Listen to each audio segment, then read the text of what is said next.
শালক শাপলা ফুলের মূলের মধ্যে হয়, এটা গ্রামের মানুষেরা বেশি খেয়ে থাকেন। শালক অনেকের পছন্দের খাবার, আবার অনেকের অপছন্দের খাবার, আবার অনেকেই আছেন যারা চেনেন না কিভাবে শালক খেতে হয়। তাই খুব সহজ করে আপনাদেরকে দেখিয়ে দিব। এখানে আমি শালক ভালো করে পানি দিয়ে ধুয়ে নিয়েছি। এই শালক আপনারা বাজারে খুব সহজেই কিনতে পেয়ে যাবেন। আর শালক কিন্তু আরো বড় সাইজের হয়। আমি বাজারে এরকম ছোট সাইজের শালকই পেয়েছি। শালক পানি দিয়ে আপনি যতই পরিষ্কার করেন না কেন, শালক এরকমই কালো থাকবে। তবে আপনারা চাইলে এর খোসা বটি দিয়ে ছাড়িয়ে নিতে পারেন।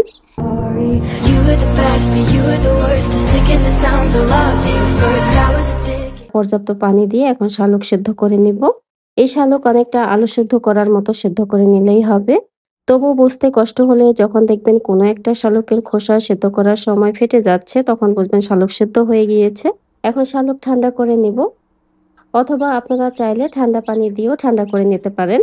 আর এভাবে এর খোসা ছাড়িয়ে নেবেন। খোসা ছাড়ানোর সময় মনে হবে সেদ্ধ হয় নাই, একটু শক্ত শক্ত মনে হবে। আসলে শালক এমনই, এটা খেতে সামান্য একটু শক্ত শক্ত হয় আর হালকা তেতো স্বাদের হয়। এখন শুধু খোসা ছাড়িয়ে এভাবেই খেয়ে নেবে, অথবা লবণ মিশিয়েও খেতে পারেন।